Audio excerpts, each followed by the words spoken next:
ಈ ಕಾರ್ಯಕ್ರಮ ಕೇವಲ ಎಜುಕೇಷನಲ್ ಉದ್ದೇಶಗಳಿಗಾಗಿ. ಇಲ್ಲಿ ಬರುವ ಯಾವುದೇ ಮಾಹಿತಿ ಹೂಡಿಕೆ ಸಲಹೆ ಆಗಿರುವುದಿಲ್ಲ. ಷೇರು ಮಾರುಕಟ್ಟೆ ಮತ್ತು ಇಕ್ವಿಟಿ ಸಂಬಂಧಿತ ಹೂಡಿಕೆಗಳು ಮಾರ್ಕೆಟ್ ರಿಸ್ಕ್ ಒಳಗೊಂಡಿರುತ್ತವೆ. ಹೂಡಿಕೆ ಮಾಡುವ ಮುನ್ನ ಸಂಪೂರ್ಣ ಅಧ್ಯಯನ ಮಾಡಿ ವಿವೇಚನೆ ಬಳಸಿ ಹೂಡಿಕೆ ಮಾಡಿ.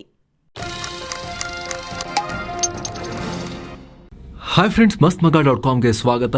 ನಾನು ಅಮರ್ ಪ್ರಸಾದ್. ಮೊದಲು Yes Bank, Kotak Mahindra Bank, Equitas Small Finance Bank, ಈಗ ಶಿವಾಲಿಕ್ ಸ್ಮಾಲ್ ಫಿನಾನ್ಸ್ ಬ್ಯಾಂಕ್, ಹೀಗೆ ಒಂದಾದ್ಮೇಲೆ ಒಂದು ಬ್ಯಾಂಕ್ ಹಾಗೂ ಸ್ಮಾಲ್ ಫಿನಾನ್ಸ್ ಬ್ಯಾಂಕ್ಗಳು ಫಿಕ್ಸ್ಡ್ ಡೆಪಾಸಿಟ್ ಅಥವಾ FDಗಳಿಗೆ ಕೊಡ್ತಾ ಇರೋ ಇಂಟ್ರೆಸ್ಟ್ ರೇಟನ್ನು ಕಮ್ಮಿ ಮಾಡ್ತಾ ಹೋಗಿದ್ದಾರೆ. ಆದರೆ ಇದು ಬ್ಯಾಂಕ್ಗಳಿಗೆ ಅನಿವಾರ್ಯ. ಈಗ ಆಲ್ರೆಡಿ RBI ತನ್ನ ರೇಟ್ ಕಟ್ಟಿಂಗ್ ಸೈಕಲ್ ಶುರು ಮಾಡಿ ಆಗಿದೆ. ನಿರಂತರ 2 ತ್ರೈಮಾಸಿಕಗಳಲ್ಲಿ ರೆಪೋ ದರ ಕಮ್ಮಿ ಮಾಡಿದೆ. ಪರಿಣಾಮ ಬ್ಯಾಂಕ್ಗಳಿಗೆ ಇಂಟ್ರೆಸ್ಟ್ ರೇಟ್ ಕಮ್ಮಿ ಮಾಡದೆ ಬೇರೆ ದಾರಿ ಇರೋದಿಲ್ಲ. ಹೈಯೆಸ್ಟ್ ಇಂಟ್ರೆಸ್ಟ್ ರೇಟ್ ಅಥವಾ ಬಡ್ಡಿ ದರದ FDಗಳ ಗೋಲ್ಡನ್ ಟೈಮ್ ಈ ಕ್ಷಣಕ್ಕೆ ಇದೆ. ಅದು ಇಳಿತಾ ಹೋಗ್ತಾ ಇದೆ, ಕುಸಿತಾ ಇದೆ FD ಬಡ್ಡಿ ದರ. ಸ್ನೇಹಿತರೆ, ಕೋವಿಡ್ ನಂತರ ಇದೇ ಮೊದಲ ಬಾರಿಗೆ RBI ರೇಟ್ ಕಟ್ಟಿಂಗ್ ಸೈಕಲ್ ಶುರು ಮಾಡಿರೋದು. ಆಫ್ಟರ್ ಕೋವಿಡ್ 4 ವರ್ಷಗಳಲ್ಲಿ ಬಡ್ಡಿ ದರ ಕಮ್ಮಿ ಮಾಡೋಕೆ ಶುರು ಮಾಡಿದ್ದಾರೆ.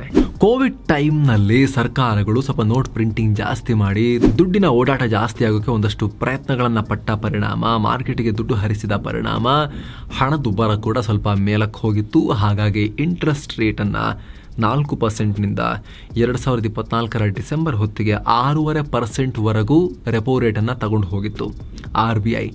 ಇದಕ್ಕೆ ತಕ್ಕಂತೆ FD ದರಗಳು ಕೂಡ, FD ಮೇಲೆ ನಾವು ಇಟ್ಟಾಗ ಸಿಗೋ ಬಡ್ಡಿ ಕೂಡ ಪೀಕಿಗೆ ಹೋಗಿದ್ವು. ಆದರೆ ಈಗ ಆ ಪೀಕ್ನಿಂದ ನಿಧಾನಕ್ಕೆ ಇಳಿಕೆ ಶುರುವಾಗಿದೆ. ಮುಂದೆ ಇನ್ನು ತುಂಬಾ ಇಳಿಕೆಯಾಗೋ ಸಾಧ್ಯತೆ ಇದೆ. ಆಕ್ಷನ್ಗಿಳಿದ ಬ್ಯಾಂಕ್ಗಳು ನಿರಂತರ 2 ತ್ರೈಮಾಸಿಕದಲ್ಲಿ RBI ರೆಪೋ ರೇಟ್ ಕಟ್ ಮಾಡಿದೆ. 2 ಬಾರಿನೂ 25 ಬೇಸಿಸ್ ಪಾಯಿಂಟ್ಸ್ ಅಥವಾ 0.25% ಅಥವಾ 0.25%. ಸೊ ಟು 50 ಬೇಸಿಸ್ ಪಾಯಿಂಟ್ಸ್ ಅಥವಾ 0.5%ನಷ್ಟು ಬಡ್ಡಿ ದರವನ್ನು RBI ಕಟ್ ಮಾಡಿದೆ. ಈಗ ರೆಪೋ ರೇಟ್ 6% ಇದೆ. ಜೊತೆಗೆ ವಿತ್ತೀಯ ನೀತಿಯ ನಿಲುವನ್ನು ನ್ಯೂಟ್ರಲ್ನಿಂದ ಅಕೊಮೊಡೇಟಿವ್ಗೆ ಶಿಫ್ಟ್ ಮಾಡಿದೆ. ಇದರ ಅರ್ಥ ಮುಂದೆ ಇಂಟ್ರೆಸ್ಟ್ ರೇಟ್ ಇನ್ನಷ್ಟು ಕಮ್ಮಿ ಆಗೋ ಸಾಧ್ಯತೆ ತುಂಬಾ ಜಾಸ್ತಿ ಇದೆ ಅಂತ ಅರ್ಥ. ಇದೇ ಕಾರಣಕ್ಕೆ ಟಾಪ್ ಬ್ಯಾಂಕರ್ಗಳು, ಫಿನಾನ್ಷಿಯಲ್ ಎಕ್ಸ್ಪರ್ಟ್ಸ್ ಕೂಡ FY26ನಲ್ಲಿ ಅಂದರೆ ಪ್ರಸ್ತುತ ಆರ್ಥಿಕ ವರ್ಷದಲ್ಲಿ ರೆಪೋ ರೇಟ್ ಇನ್ನೂ 50 ಬೇಸಿಸ್ ಪಾಯಿಂಟ್ಸ್ ಕಟ್ ಆಗಬಹುದು. ಅಂದರೆ ಇನ್ನೂ 0.50%, ಅಂದರೆ ಇನ್ನೂ 0.5% ಡೌನ್ ಆಗ್ಬೋದು ಅಂತ ಹೇಳ್ತಿದ್ದಾರೆ. ಅಂದರೆ 5-5.5%ಗೆ ಇಳಿದು ಬಿಡ್ಬೋದು ಅಂತ ಹೇಳ್ತಾ ಇದ್ದಾರೆ. ರೆಪೋ ರೇಟ್ ಅವಶ್ಯಕತೆ ಬಿದ್ದರೆ ಇನ್ನೂ ಕಮ್ಮಿ ಆಗ್ಬೋದು ಅಂತಲೇ ಹೇಳ್ತಾ ಇದ್ದಾರೆ. ಅವಾಗೇನಾಗುತ್ತೆ, ಬ್ಯಾಂಕ್ಗಳಲ್ಲಿ FD ಇಂಟ್ರೆಸ್ಟ್ ರೇಟ್ ಕೂಡ ಡೌನ್ ಆಗುತ್ತೆ. ಆಗ ಸಾಲ ಮಾಡೋರಿಗೆ ಸಾಲ ತಗೊಂಡಾಗ ಬೀಳೋ ಬಡ್ಡಿ ಅದೂ ಕಮ್ಮಿ ಆಗುತ್ತೆ. ಬ್ಯಾಂಕಲ್ಲಿ ದುಡ್ಡಿದೆ, ಇಡ್ತೀನಿ, FD ಆಗಿ ಸೇಫ್ ಆಗಿ ಇಡ್ತೀನಿ ಅನ್ನೋರಿಗೆ ಸಿಗೋ ಬಡ್ಡಿ ದರ, ಅವ್ರಿಗೆ ಸಿಗೋ ಇಂಟ್ರೆಸ್ಟ್ ರೇಟ್ ಕೂಡ ಡೌನ್ ಆಗುತ್ತೆ. ಹಾಗಾಗಿ ಇದೇ ವೇಗದಲ್ಲಿ RBI ಇಂಟ್ರೆಸ್ಟ್ ರೇಟ್ ಡೌನ್ ಮಾಡ್ತಾ ಹೋದ್ರೆ ಮುಂದೆ ಬ್ಯಾಂಕ್ಗಳಲ್ಲಿ ಹೈಯೆಸ್ಟ್ ಅಂದ್ರೆ 6.5-7% ಬಡ್ಡಿ ಸಿಕ್ಕಿದ್ರೆ ಹೆಚ್ಚು ಅನ್ನೋ ವಾತಾವರಣ ಬಂದ್ರೂ ಬರಬಹುದು. 9% ಪ್ಲಸ್ ಇಂಟ್ರೆಸ್ಟ್ ರೇಟ್ ನ FD ಲಾಕ್ ಮಾಡ್ಕೊಳ್ಳೋಕೆ ಇದು ಒಳ್ಳೆ ಟೈಮಾ? ಸ್ನೇಹಿತರೆ, ಸದ್ಯಕ್ಕೆ ನೋಡ್ತಾ ಇದ್ರೆ ನಿಮಗೊಂದಷ್ಟು ಫಿಗರ್ಸ್ ನಾವು ತೋರಿಸ್ತಾ ಹೋಗ್ತೀವಿ. ನೋಡಿ, ಮುಂದೆ ಡೌನ್ ಆಗೋದು ಗ್ಯಾರಂಟಿ ಅನ್ನೋ ವಾತಾವರಣ ಇದೆಯಲ್ಲ. ಆದ್ರೆ ಈಗಲೂ ಕೂಡ, ಈ ಕ್ಷಣಕ್ಕೂ ಕೂಡ, ಈ ವಿಡಿಯೋ ರೆಕಾರ್ಡ್ ಆಗಿರೋ ಈ ಕ್ಷಣಕ್ಕೂ ಕೂಡ 9%ಗಿಂತ ಹೆಚ್ಚಿನ ಇಂಟ್ರೆಸ್ಟ್ ಕೊಡೋ FDಗಳು ಭಾರತದಲ್ಲಿ ಇವೆ. ರೆಪೋ ರೇಟ್ RBI ಕಟ್ ಮಾಡ್ತಾ ಇದ್ರೂ ಕೂಡ ಈಗಲೂ 9.1% ವರೆಗೂ ಇಂಟ್ರೆಸ್ಟ್ ಕೊಡೋ ಬ್ಯಾಂಕ್ಗಳು ಭಾರತದಲ್ಲಿವೆ. ಆದರೆ ಇದು ಯಾವತ್ತು ಡೌನ್ ಆಗುತ್ತೆ ಅಂತ ಹೇಳಕ್ಕಾಗಲ್ಲ. ಯಾಕಂದ್ರೆ ಮೊನ್ನೆ ತನಕ 9.5% ತನಕನೂ ಕೊಡ್ತಾ ಇದ್ವು.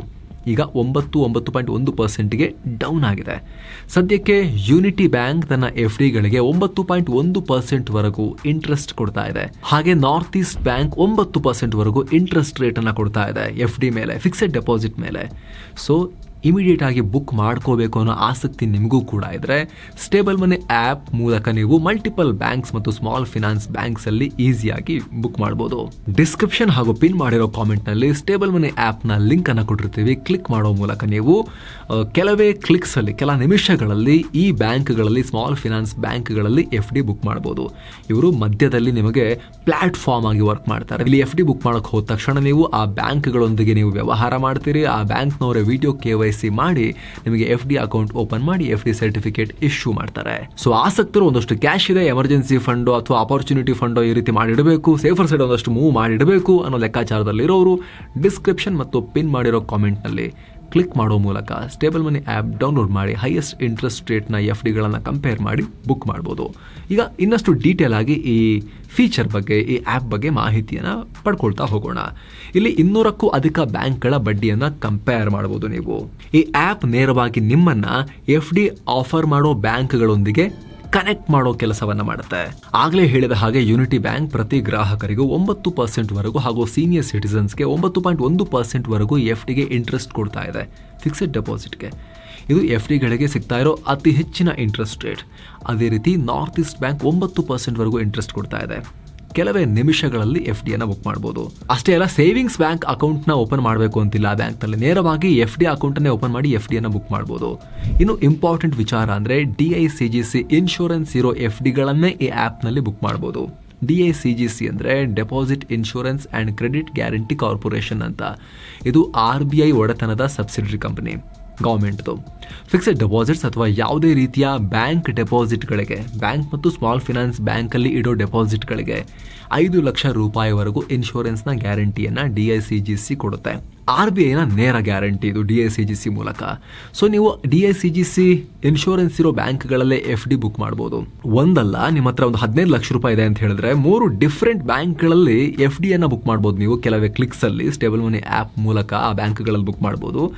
ಆಗ per PAN card per bank up to 5 lakh ತನಕ ಇನ್ಶೂರೆನ್ಸ್ ಆಗಿರೋದ್ರಿಂದ ಆ ನಿಮ್ಮ 3 FDಗೂ ಕೂಡ RBIನ ಇನ್ಶೂರೆನ್ಸ್ನ ಕವರೇಜ್ ಸಿಕ್ಬಿಡುತ್ತೆ.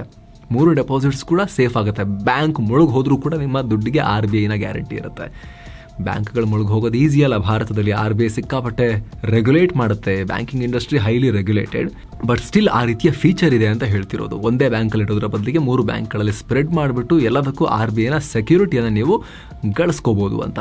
ಆ ರೀತಿ 3-4 ಬೇರೆ ಬೇರೆ ಬ್ಯಾಂಕ್ಗಳಲ್ಲಿ FD ಇಡಬೇಕು ಅಂದರೆ 3 ಬೇರೆ ಬೇರೆ ವೆಬ್ಸೈಟಿಗೆ ವಿಸಿಟ್ ಮಾಡಬೇಕು, ಇಲ್ಲದ್ರೆ ಬ್ಯಾಂಕ್ ಬ್ರಾಂಚಸ್ಸಿಗೆ ಹೋಗಬೇಕಾಗತ್ತಲ್ವಾ. ಆದರೆ ಸ್ಟೇಬಲ್ ಮನಿ ಆ್ಯಪ್ನಲ್ಲಿ ಕೆಲವೇ ಕ್ಲಿಕ್ಗಳ ಮೂಲಕ ನೀವು ಡಿಫ್ರೆಂಟ್ ಬ್ಯಾಂಕ್ಸಲ್ಲಿ ಕೆಲವೇ ನಿಮಿಷಗಳಲ್ಲಿ FDಯನ್ನು ಬುಕ್ ಮಾಡ್ಬೋದು. Instant withdrawal option. ಸ್ಟೇಬಲ್ ಮನಿ ಆ್ಯಪ್ನಲ್ಲಿರುವ ಹಲವು ಬ್ಯಾಂಕ್ಗಳು ತಮ್ಮ FDಗಳಲ್ಲಿ ಇನ್ಸ್ಟೆಂಟ್ ವಿಡ್ರಾವಲ್ ಆಪ್ಷನ್ ಕೂಡ ಕೊಡ್ತಿವೆ. ಅಂದರೆ ಯಾವಾಗ ಬೇಕಾದರೂ ಯಾವ ಟೈಮ್ನಲ್ಲಾದರೂ ಹಣ ವಾಪಸ್ ವಿಡ್ರಾ ಮಾಡ್ಕೊಳ್ಳೋ ಥರ ಕೊಡೋ ಬ್ಯಾಂಕ್ಗಳು ಕೂಡ ಇದ್ದಾವೆ.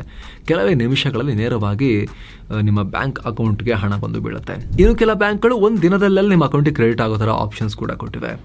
ಸೊ ಈಗ ಆಲ್ರೆಡಿ ಸ್ಟೇಬಲ್ ಮನಿಯಲ್ಲಿ 12 ಲಕ್ಷಕ್ಕೂ ಅಧಿಕ ಯೂಸರ್ಸ್ ಇದ್ದಾರೆ, ಬಳಕೆದಾರರಿದ್ದಾರೆ, ಆ್ಯಪ್ ಬಳಕೆದಾರರು. ಸೊ ಆಗಲೇ ಹೇಳಿದ ಹಾಗೆ ಬ್ಯಾಂಕ್ಗಳು ಇಂಟ್ರೆಸ್ಟ್ ರೇಟ್ ಕಮ್ಮಿ ಮಾಡೋಕ್ಕೆ ಶುರು ಮಾಡಿ ಆಗಿದೆ. ದಿನ ಒಂದೊಂದು ಬ್ಯಾಂಕ್ ರೇಟ್ ಕಟ್ ಮಾಡಿರೋ ನ್ಯೂಸ್ ಬರ್ತಾನೆ ಇದೆ. ಸೊ ನಿಮಗೂ ಕೂಡ ಭಾರತೀಯರ ಫೇವ್ರೆಟ್ ಉಳಿತಾಯ ಮಾಧ್ಯಮ FDಯಲ್ಲಿ ಹೈಯೆಸ್ಟ್ ಇಂಟ್ರೆಸ್ಟ್ ರೇಟ್ನೊಂದಿಗೆ ನಿಮ್ಮ ದುಡ್ಡನ್ನು ಅಲ್ಲಿ ಸೇಫ್ ಆಗಿ ಗ್ರೋ ಮಾಡೋ ಆಸಕ್ತಿ ಇದ್ದರೆ ಡಿಸ್ಕ್ರಿಪ್ಷನ್ ಮತ್ತು ಪಿನ್ ಮಾಡಿರೋ ಕಾಮೆಂಟ್ನಲ್ಲಿ ಲಿಂಕ್ ಇದೆ. ಕ್ಲಿಕ್ ಮಾಡೋ ಮೂಲಕ ನೀವು ಭಾರತದ ಹೈಯೆಸ್ಟ್ ಇಂಟ್ರೆಸ್ಟ್ ರೇಟ್ ಎಲ್ಲ ಕಂಪ್ಯಾರಿಸನ್ ಮಾಡಿ ಹೈಯೆಸ್ಟ್ ಇಂಟ್ರೆಸ್ಟ್ ರೇಟ್ನೊಂದಿಗೆ FDಯನ್ನು ಬುಕ್ ಕೂಡ ಮಾಡಬಹುದು. ಡಿಸ್ಕ್ರಿಪ್ಷನ್ನಲ್ಲಿ ಪಿನ್ ಮಾಡಿರೋ ಕಾಮೆಂಟ್ನಲ್ಲಿ ಲಿಂಕ್ ಇದೆ. ಆಸಕ್ತರು ಮಿಸ್ ಮಾಡದೆ ಚೆಕ್ ಮಾಡಿ. ಮತ್ತೆ ಭೇಟಿ ಆಗ್ತಿರೋಣ. ನಮಸ್ತೆ.